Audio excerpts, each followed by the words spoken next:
এখন আমি আপনাদের সামনে বলতে চাই, মানুষের জীবনে সবচাইতে বড় দুটি চাহিদা আছে, একটা হচ্ছে খাদ্য আর একটা হচ্ছে নিরাপত্তা।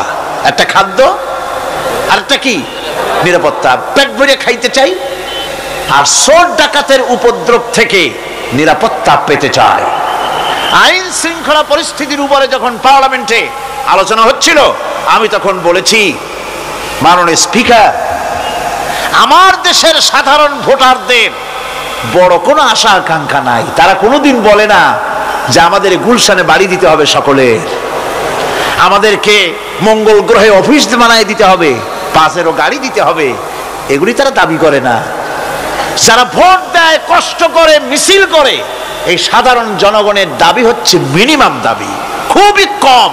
তাদের দাবি হলো মোটা সুতার কাপড় চাই ইজ্জত ঢাকার জন্য, পেট ভরে খেতে চাই, পোলাও কোরমা বিরিয়ানির দরকার নাই, আর আশ্রয়ের জন্য ছোট্ট একটু ঘর চাই, চোর ডাকাতের উপদ্রব থেকে নিরাপত্তা চাই। কথা ঠিক কিনা?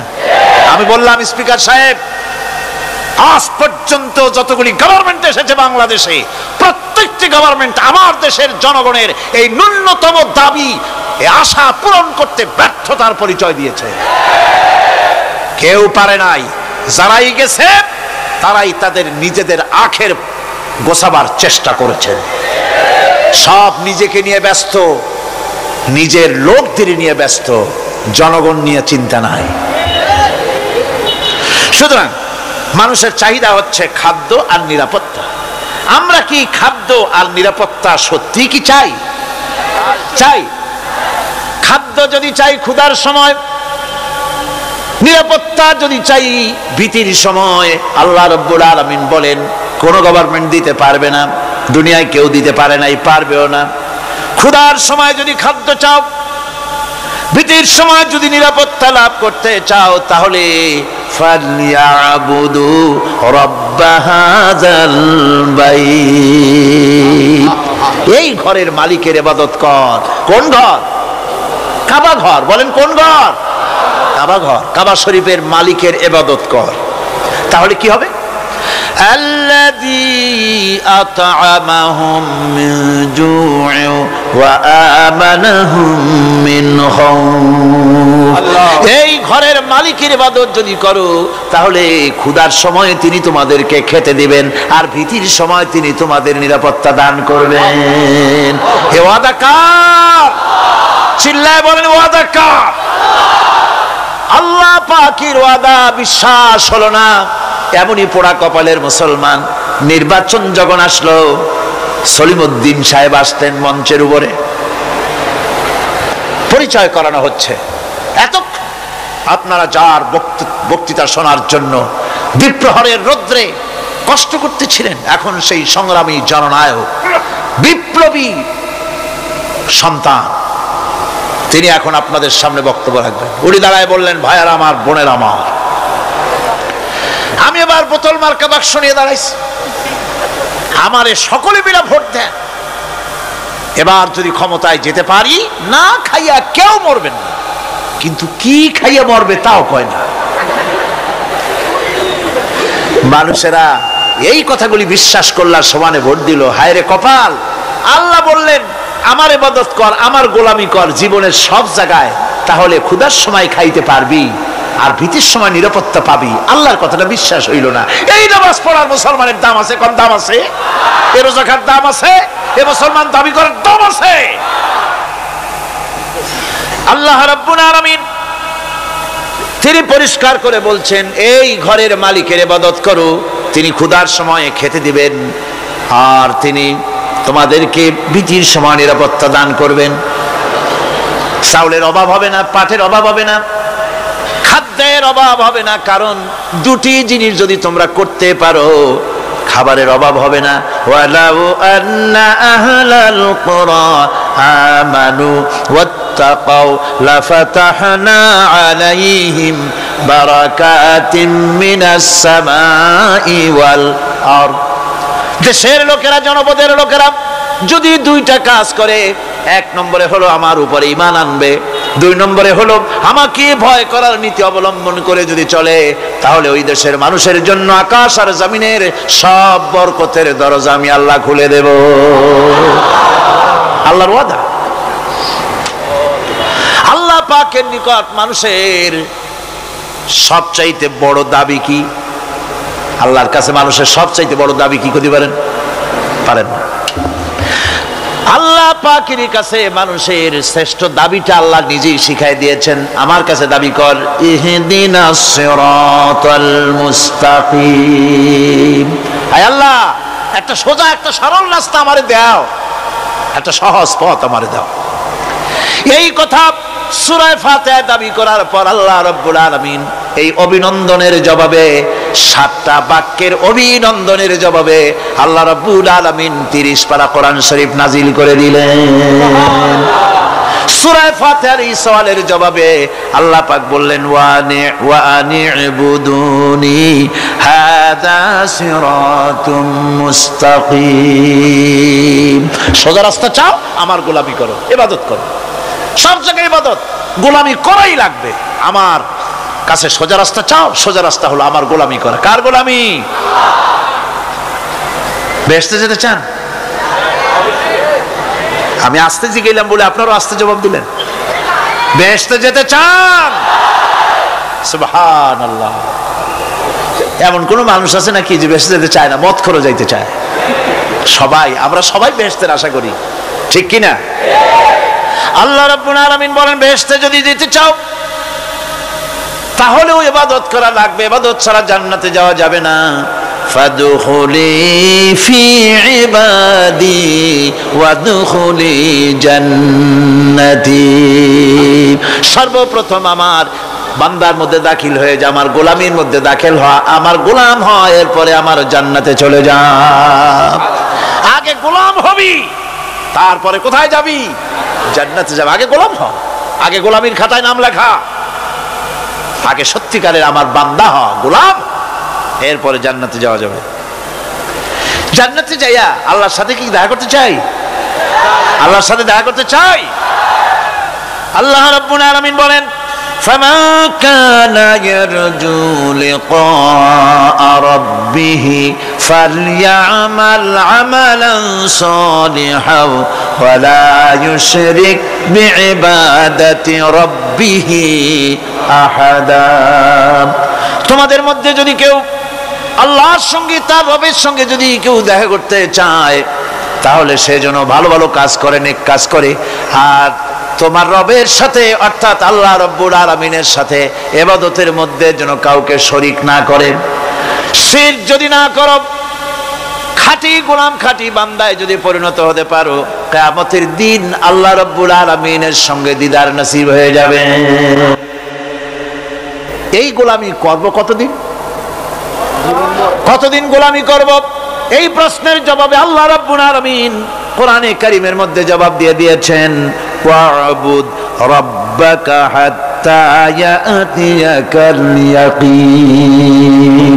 মৃত্যু পর্যন্ত, যতক্ষণ না নাক দিয়ে শেষ প্রশ্বাসটি, নিঃশ্বাসটি বেরিয়ে যাচ্ছে, ততক্ষণ পর্যন্ত আনুগত্য, গোলামি সবটা হবে কার? জোরে চিল্লায় এখন কার? এই গোলামি জীবনের সব ক্ষেত্রে করতে পারলে আমরা মুসলমান, আর করতে না পারলে মুসলমান নামে মুনাফিক। না পারলে কি? মুনাফিক। বন্ধুগণ, ইয়াকা না'বুদু পর্যন্ত বলে ওয়া ইয়াকা নাস্তাইনের কথাটা শোনাচ্ছি। সূরা ফাতিহার ভিতরে আমরা পড়ি, পড়েন আমার সাথে, ইয়াকা না'বুদু ওয়া ইয়াকা নাস্তাইন। আয় আল্লাহ, একমাত্র তোমার গোলামি করি আর একমাত্র তোমার কাছে সাহায্য চাই। তুমি ছাড়া কারো কাছে সাহায্য? এটা কি ঠিক? এটা কি আমাদের মনের কথা, ইমানের কথা? আল্লাহ করুন, আল্লাহ করুন, বলি আমিন। হাদিস শরীফে বলা হয়েছে, ইজা সাআলতা ফাসআলিল্লাহ ওয়া ইজা ইসতাআনতা ফাসতাইন বিল্লাহ। কিছু চাইতে হলে আল্লাহর কাছে চাও, কিছু বলতে হলে, ভিক্ষা করতে হলে আল্লাহর কাছেই ভিক্ষা করো। কার কাছে ভিক্ষা করবেন? আল্লাহর কাছে বলুন।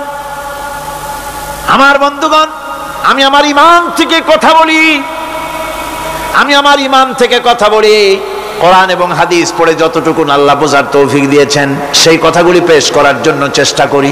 বন্ধুগণ, এদিক ওদিক কোনো দিকে না ঘুরে মসজিদে যান, মসজিদে গিয়ে নামাজ পড়েন, আর আল্লাহর কাছে হাত পেতে আল্লাহরে বলেন। সেজদা গিয়া যখন রব্বুল আলামিনের দরবারে কিছু চাইবেন, হুজুরের কাছে জিজ্ঞেস করা হয়েছে, হুজুর বান্দা কখন আল্লাহর নিকটবর্তী হয়ে যায়? আল্লাহর নবী বলেছেন, বান্দা যখন সেজদা দেয় তখন বান্দা একেবারে আল্লাহ পাকের কাছে চলে যায়। আল্লাহর কাছে চান, যা দরকার, ছেলে নাই, মেয়ে নাই, বউ নাই, অথবা চাকরি নাই, প্রমোশন চাই, ব্যবসায় উন্নতি চাই, যা দরকার কাকে বলবেন? মনটাকে পরিষ্কার করুন, আজকে মনটাকে সাফ করুন, সমস্ত দুর্বলতা থেকে মনকে উঠায় আনো, বিশ্বাস করুন যা চাওয়ার যা বলার সবটা আল্লাহর কাছে। কার কাছে? আমি তার গোলাম। আমি কার গোলাম?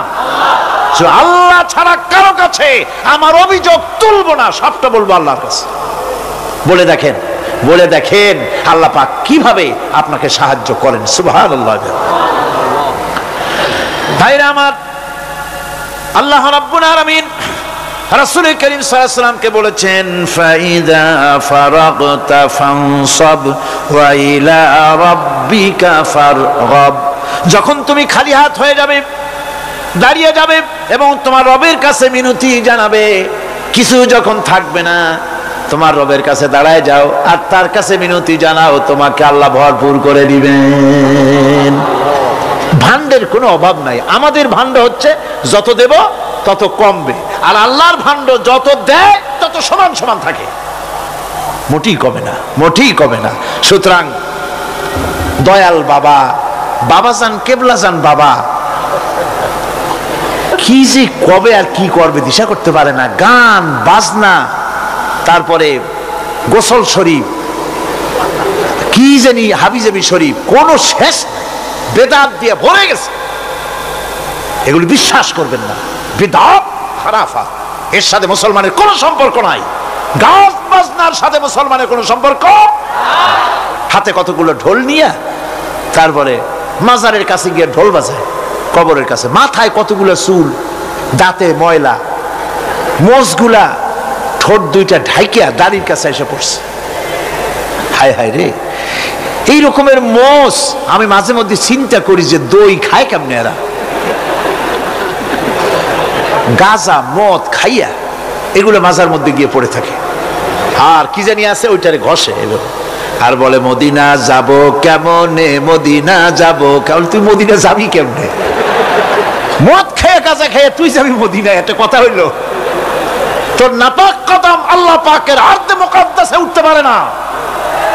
বদকার, জিনাকার, শারাবি, কাবাবি, আল্লাহ পাকের নাফরমান। কতগুলা শালু কাপড় গায়ে দিয়া, মাথায় কতগুলা চুল রাখিয়া, তারপরে গ্রামের নামে শরীফ। আশ্চর্য কথা, এই গ্রামের নাম শরীফ, ওই গ্রামের নামের মাথায় গিয়া শরীফ। শরীফ তো মক্কা শরীফ, মদিনা শরীফ, কোরআন শরীফ, হাদিস শরীফ। আর শরীফের দরকার নাই। শরীফের জাত মারছে গ্রামে গ্রামে শরীফ লাগাইয়া। কর্ণফুলী শরীফ, চন্দ্রকোনা শরীফ। আশ্চর্য কথা। শরীফ শব্দের একটা ইজ্জত থাকা উচিত, ঠিক কিনা কন? আপনাদেরকে সতর্ক হতে হবে। আনুগত্য এবং গোলামি সকল ব্যাপারে আল্লাহ পাকের করতে হবে। চাইতে হবে কার কাছে? আল্লাহর কাছে। আমার এই কথা আপনাদের মনে আছে কিনা জানি না। সম্রাট শাহজাহানের সময় এক ফকির, এক ভিক্ষুক ভিক্ষা করে বেড়াতো। 70-80 বছর বয়স হয়ে গিয়েছে। এক লোক বলছে, সারা জীবন তো তোমার ছোটবেলা থেকে ভিক্ষা করতে দেখলাম। সে বলল, মানুষের দেয় তো 2 পয়সা 1 পয়সা, ভিক্ষা ছাড়া করবোটা কি? লোকটি বলল, তোমার একটা পরামর্শ দেই, একদিন সম্রাটের কাছে গিয়ে যে দেখো, একবারে যা দেবে খাইয়া কুলাইতে পারবে না। সম্রাট শাহজাহান কোথায় আছে এখন? দেখো গিয়া মসজিদে আছে। লোকটি মসজিদের বাইরে গিয়ে দেখে সম্রাট একা হাত তুলে বসে আছে, চোখ থেকে পানি পড়তেছে দর দর করে, দাড়ি ভিজে জামায় পড়তেছে। বহুক্ষণ দাঁড়িয়ে আছে। এরপরে সম্রাট তার মুনাজাত শেষ করে বেরিয়ে আসছেন। ফকিরের সঙ্গে দেখা। ফকির বলল আসসালামু আলাইকুম, তিনি বললেন ওয়ালাইকুম আসসালাম ওয়া রাহমাতুল্লাহ। ফকির রওনা করেছে। বাদশা বলছে তুমি তো একজন ভিক্ষুক মানুষ বলি মনে হয়, আমার কাছে তো কেউ কিছু না চাইয়া যায় না, তুমি যে কিছু না চেয়েই চলে যাচ্ছ। ভিক্ষুক বলছে জাহাপানা, সত্যি কিছু চাইতে এসেছিলাম আপনার কাছে, কিন্তু আপনার অবস্থা দেখে আমার জ্ঞানের চোখ খুলে গেছে। আমি দেখতে পেলাম আমি যে সম্রাটের কাছে ভিক্ষা চাইতে আসলাম, আমি তো শুধু তাকায় আছি, আমি তো কান্দি না, বরং আমি যার কাছে চাইতে এসেছি তিনি আমার চাইতে আরো নগণ্য ভিক্ষুকের মতো হয়ে কার কাছে যেন হাত পেতে চোখের পানি ফেলে কান্দে। মনে মনে ভাবলাম সম্রাট কান্দে যে সম্রাটের কাছে, ওই আল্লাহ ছাড়া জীবনে কারো কাছে কিছু চাইব না। আল্লাহর কাছে চাওয়ার অভ্যাস করুন, তিনি দিতে পারেন, সবকিছু তার আছে। এই বিশ্বাস মনের ভিতরে জমাতে হবে, তাহলেই সত্যিকারের মুসলমান আমরা হব। আল্লাহ পাক সত্যিকারের গোলাম আমাদেরকে বানাবেন, আমরা বলি আমিন। আজকে আমি বেশি কথা বলবো না, কারণ আজকে হলো পবিত্র এক রাত। অনেকে রোজা রেখেছেন, আবার সারা রাত অনেকে ইবাদত করবেন, সুতরাং সেই পথে আমি আর অন্তরায় সৃষ্টি করতে চাই না। আজকের মতো ইয়াকা নাবুদু ওয়া ইয়াকা নাস্তাইন আজকের মতো শেষ করা হলো। 2 দিন ধরে ইয়াকা নাবুদের উপরে, ইবাদতের উপরে 2 দিনে যে আলোচনা করলাম, আল্লাহ করালেন। আমি আশা করি ইবাদতের একটা ক্লিয়ার কনসেপশন আপনাদের তৈরি হওয়ার কথা ইনশাআল্লাহ। হয়েছে কিনা? আল্লাহ পাক কবুল করুন, জোরে বলে আমিন। আমি যা বুঝাতে চেষ্টা করেছি কোরআন দিয়ে, আল্লাহর কোরআনকে কোরআন দিয়ে বুঝাতে চেষ্টা করেছি, ঠিক কিনা? আল্লাহ পাক আমাদেরকে কবুল করুন, আমরা যেন ইবাদত বুঝি, জোরে গান আমিন। ভাইরা আমার, আগামীকাল আখেরি মোনাজাত, আর আজকে শবে বরাতের মোনাজাত। এই মোনাজাতের জন্য দাঁড়ানো ভাইরা বসে, যত লোক দাঁড়ানো দেখছি সব লোক মোনাজাত করার জন্য সবাই মহব্বতের সাথে বসে পড়েন, মোনাজাতের জন্য বসে পড়ুন। বসতে বললে আবার দাঁড়ান কেন? জোরে সরে জিকির করেন আল্লাহ আল্লাহ আল্লাহ আল্লাহ। কি মাশাআল্লাহ, নিয়ে আসেন একটু জোরে করেন না, মহব্বতের সাথে করেন।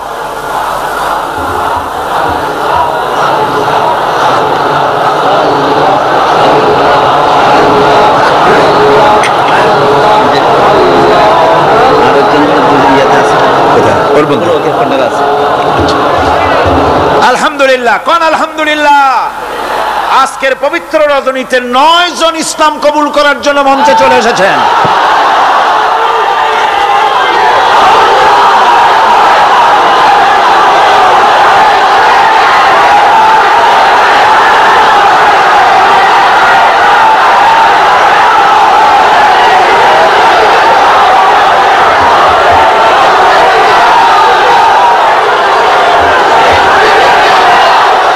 বসেন, আমি বসার জন্য অনুরোধ করছি, সবাই বসুন, বসুন, বাস বাস, সবাই বসেন, সবাই বসেন, স্লোগানের দরকার নাই, আর বসুন।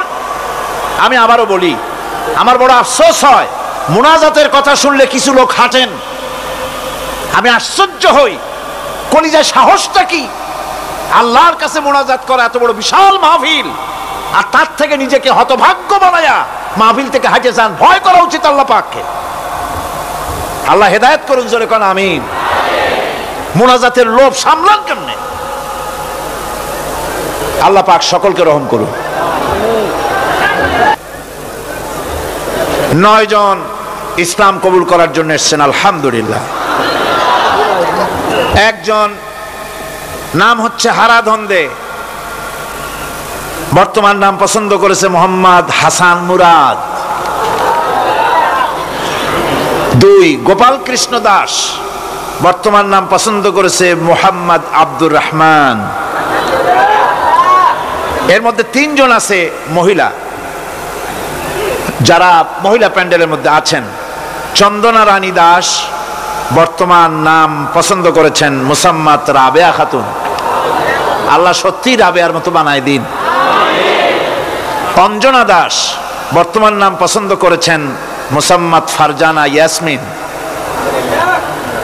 চিনু রানী দাস বর্তমান নাম পছন্দ করেছেন মুসাম্মাদ জান্নাতুল ফেরদাউস। মাশাআল্লাহ।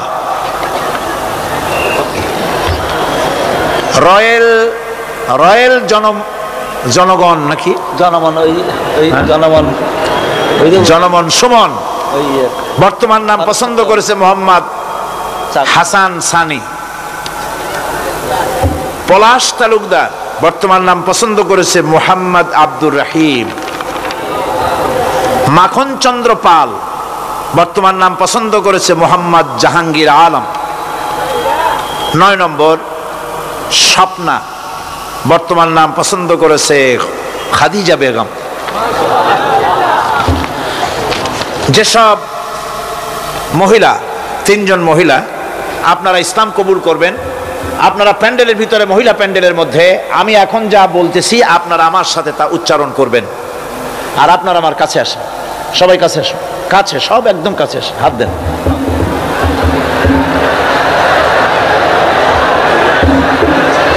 মাইকের কাছে আসেন। বিসমিল্লাহির রহমানির রহিম। লা ইলাহা ইল্লাল্লাহু মুহাম্মাদুর রাসূলুল্লাহ। আল্লাহ ছাড়া কোনো ইলাহ নাই, মাবুদ নাই, উপাস্য নাই। মুহাম্মদ সাল্লাল্লাহু আলাইহি ওয়াসাল্লাম আল্লাহর প্রেরিত রাসূল। আশহাদু আন লা ইলাহা ইল্লাল্লাহু ওয়াহদাহু লা শারীকা লাহু ওয়া আশহাদু আন্না মুহাম্মাদান আবদুহু ওয়া রাসূলুহু। আমি সাক্ষ্য দিচ্ছি আল্লাহ ছাড়া কোনো উপাস্য নাই, মাবুদ নাই, ইলাহ নাই। তিনি এক, তিনি একক, তিনি নিরঙ্কুশ, তার কোনো অংশীদার নাই। আমি আরো সাক্ষ্য দিচ্ছি মুহাম্মদ সাল্লাল্লাহু আলাইহি ওয়াসাল্লাম আল্লাহর প্রেরিত বান্দা এবং তার রাসূল। সকলকে বলো আসসালামু আলাইকুম। সবাই সালামের জবাব দিন। দাঁড়িয়ে থাকো। আমি এই বিশাল জনসমুদ্রের পক্ষ থেকে, তাওহীদি জনতার পক্ষ থেকে এই নতুন ভাইদেরকে বুকে আলিঙ্গন করে আমি তাদেরকে সম্মানিত করছি। আল্লাহ পাক তাদের প্রতি রহম করুন, আমরা সবাই বলি আমিন। তারা আমাদের তাওহীদবাদী মুসলমান ভাই, এদের সাথে আমাদের সম্পর্ক কি? তোমরা নামাজ পড়বে ঠিক মতো, 5 ওয়াক্ত নামাজ ঠিকভাবে আদায় করবে, কোরআন শরীফ শিখবে, ইসলামকে জানবে। শুধুমাত্র কলেমা পড়ে মুসলমান হলেই মুসলমান হওয়া যায় না, এই কথাগুলি যেন মনে থাকে। নামাজ 5 ওয়াক্ত সঠিকভাবে আদায় করতে হবে। আল্লাহ যেন খাঁটি মুসলমান ওনাদের বানান। সকলে বানা আমিন।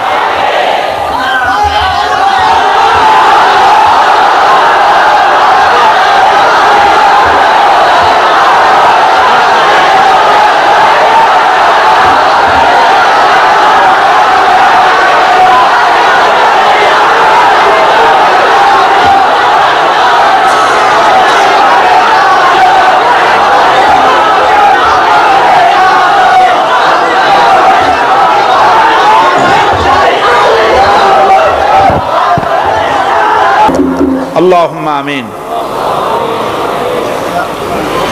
ربنا ظلمنا أنفسنا وإن لم تغفر لنا وترحمنا لنكونن من الخاسرين.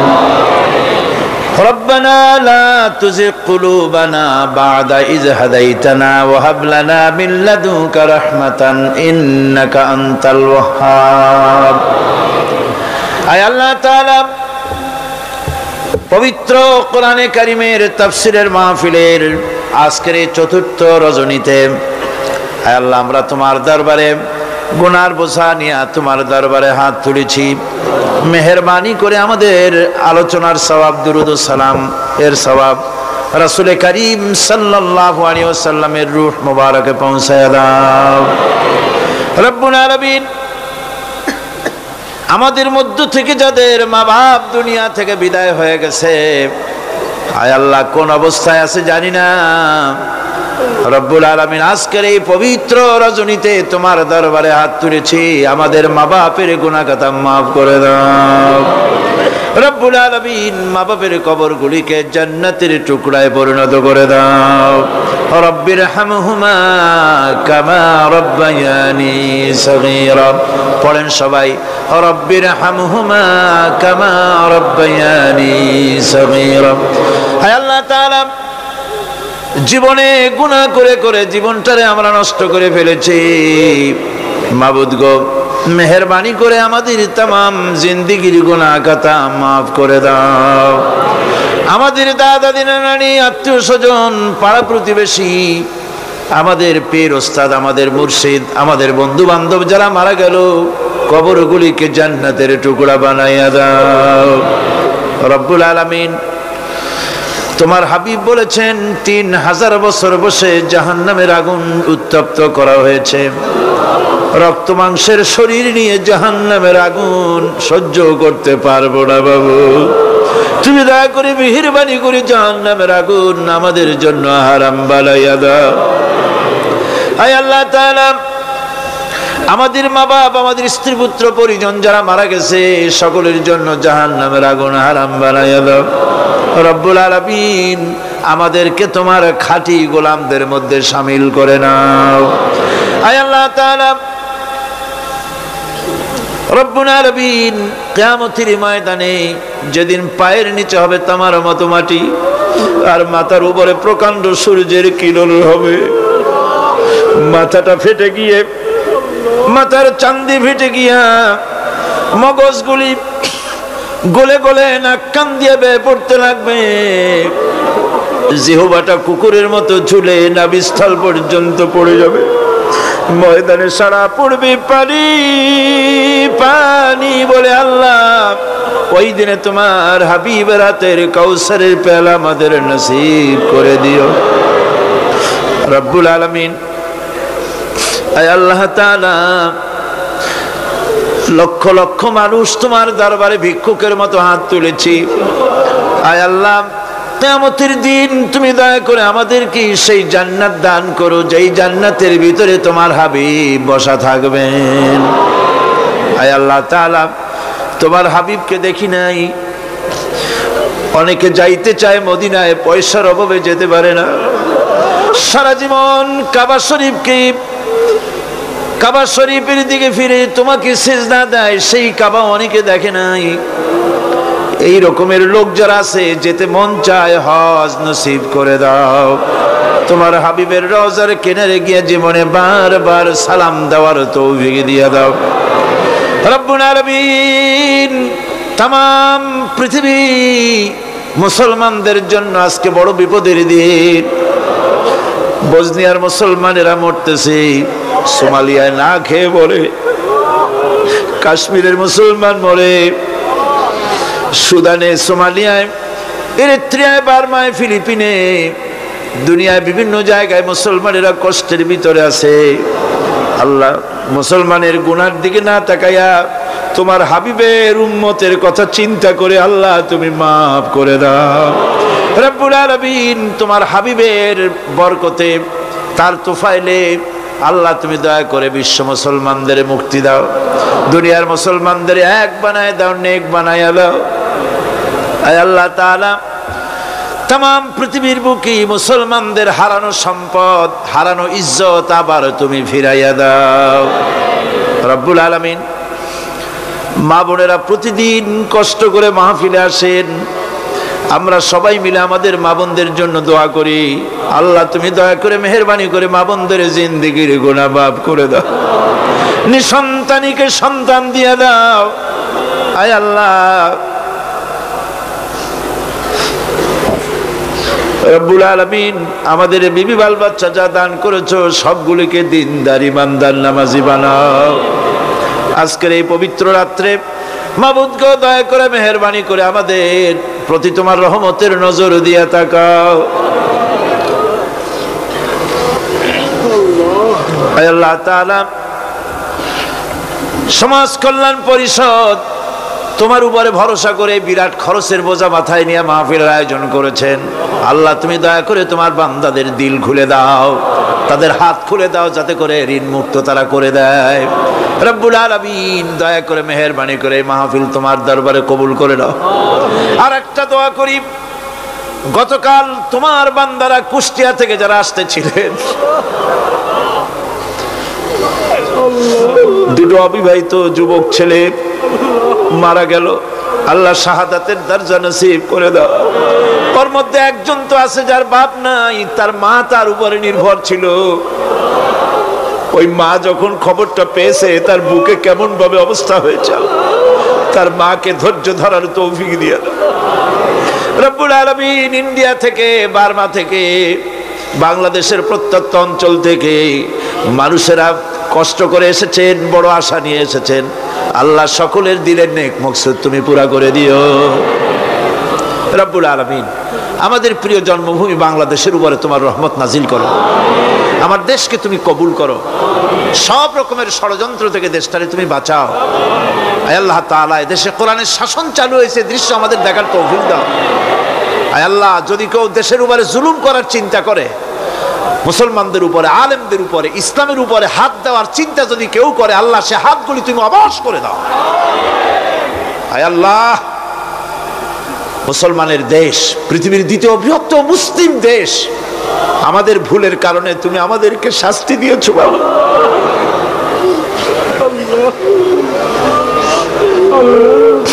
আমাদেরকে মাফ করে দাও, আমাদেরকে ক্ষমা করে দাও, ইসলাম কায়েম। আয় আল্লাহ, মাওলানা শামসুদ্দিন সাহেব এমন ছেলে যে বাপ মার ঔরসে এসেছে, সেই বাপ মাকে জান্নাত নসিব করে দাও। জীবনের সবচাইতে বড় নিয়ামত তিনি হারিয়েছেন চোখ, তার জন্য তার মনে কোনো কষ্ট নাই, তোমার ইচ্ছার উপরে তিনি রাজি। আয় আল্লাহ, তুমি তার উপরে রহম করো, যতদিন বেঁচে থাকেন তিনি সুস্থ অবস্থায় রাখো। সমাজ কল্যাণ পরিষদকে, তার সমস্ত প্রজেক্টকে তুমি কবুল করো। আরেকটি সুন্দর শিক্ষা প্রতিষ্ঠান হচ্ছে দারুল ইরফান নাম করে। আল্লাহ, এই দারুল ইরফানকে যে উদ্দেশ্য নিয়ে তৈরি হচ্ছে, এই শিক্ষা প্রতিষ্ঠান কি তুমি দয়া করে কবুল করো। রব্বানা তাকাব্বাল মিন্না ইন্নাকা আনতাস সামিউল আলিম ওয়া তুব আলাইনা ইন্নাকা আনতাত তাওয়াবুর রহিম। সুবহানা রাব্বিকা রাব্বিল ইজ্জাতি আম্মা ইয়াসিফুন ওয়া সালামুন আলাল মুরসালিন আলহামদুলিল্লাহি রাব্বিল আলামিন। ওয়াজআল আখিরা কালিমাতিনা ইনদাল মাউত লা ইলাহা ইল্লাল্লাহু মুহাম্মাদুর রাসূলুল্লাহ। আসসালামু আলাইকুম ওয়া রাহমাতুল্লাহ।